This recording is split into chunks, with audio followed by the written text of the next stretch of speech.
बिस्मिल्लाहिर्रहमानिर्रहीम। नाज़रीन किराम अस्सलामु अलैकुम वरहमतुल्लाहि वबरकातुहू। नाज़रीन किराम, अल्लाह के नबी मस्जिद में बैठे हुए थे। एक सहाबी आए साद अल असवद और कहा, या रसूल अल्लाह, मेरी शादी करवा दें, मैं बहुत काला भी हूँ और बदसूरत भी हूँ, तो मुझे अपनी लड़की ही कोई नहीं देता। आपने कहा अच्छा, और फिर पूछा क्या उमर बिन वहब बैठे हैं? बताया गया नहीं। तो फरमाया उमर बिन वहब के पास जाओ और कहो कि मुझे अल्लाह के नबी ने भेजा है और मुझे अपनी बेटी निकाह में दे दो। उमर बिन वहब काफ़ी खूबसूरत भी थे और बहुत मालदार भी थे। ये उठे और जाकर उनके दरवाजे पर दस्तक दी और कहा, अल्लाह के रसूल का कासिद आया है, बाहिर आओ। बाहिर आए तो देखा साद अल असवद थे। पूछा किस लिए आए हो? जवाब दिया, अल्लाह के नबी ने मुझे आपके पास भेजा है कि अपनी बेटी मेरी निकाह में दे दो। उमर बिन वहब ने कहा, जा तुझे दूंगा अपनी बेटी, तुम गरीब को दूंगा अपनी बेटी। साद अल असवद उसी कदमों के साथ वापस आ गए, लेकिन उमर बिन वहब की बेटी ने सारी बात सुन ली। बेटी ने उमर बिन वहब से कहा, अब्बा जान, आपने मेरे नबी की बात को ठुकराया है, जाओ जाकर हाँ कर दो, कहीं ऐसा ना हो कि हम तबाह बर्बाद हो जाएं। आपने मेरी खातिर इनकार किया है, ना कि मेरी बेटी गुजारा कैसे करेगी।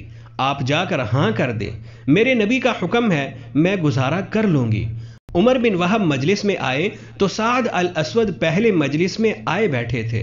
अल्लाह के नबी ने उमर बिन वहब को देखा तो कहा, उमर बिन वहब, आपने तो हमारी बात ही ठुकरा दी। कहा, या रसूल अल्लाह, मैंने नहीं ठुकराई, मैं हाजिर हूँ। या रसूल अल्लाह, आप मेरी बेटी का साद अल असवद के साथ निकाह पढ़े।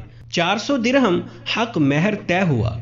आपने फरमाया, साद अपनी बीवी को ले जाओ। कहा, या रसूल अल्लाह, पैसे कहाँ से लाऊं? मेरे पास तो हक महर अदा करने के पैसे ही नहीं हैं। आपने फरमाया, तुम अब्दुर्रहमान बिन औफ के पास जाओ और उनसे कहो कि अल्लाह के नबी ने मुझे भेजा है और वो तुम्हारा काम कर देंगे।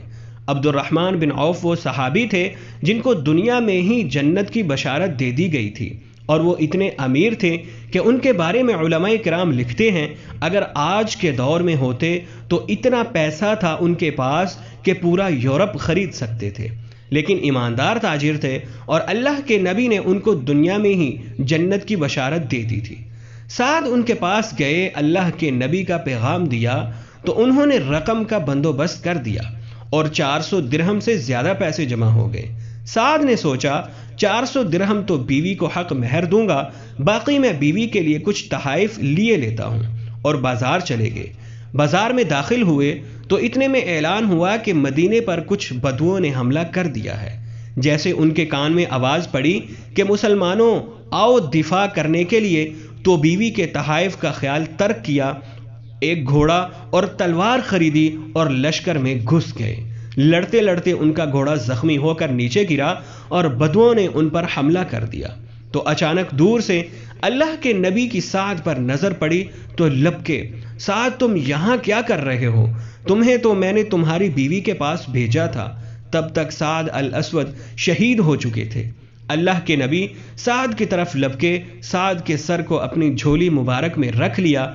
आप सल्लल्लाहु अलैहि वसल्लम की आंखों से आंसू निकल के साद के चेहरे पर पड़ रहे थे और अल्लाह के नबी प्यार से कहने लगे, साद तो कितना प्यारा है, तो कितना खूबसूरत है, तो कितना खुशबूदार है।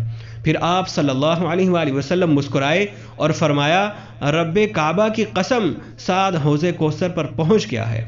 एक सहाबी ने पूछा, या रसूलल्लाह सल्लल्लाहु अलैहि वसल्लम, अभी आप रो रहे थे और फिर आप अचानक मुस्कुरा पड़े, ये समझ नहीं आया।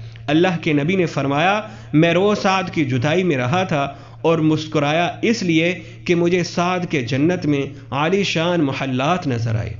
नाज़रीन किराम, उम्मीद है कि आपको हमारी ये वीडियो पसंद आई होगी। हमारी वीडियो को लाइक करें, शेयर करें और हमारे चैनल को सब्सक्राइब करें। फिर आपसे अगली वीडियो में मुलाकात होगी, तब तक के लिए हमें इजाज़त दीजिए। अल्लाह हाफिज़।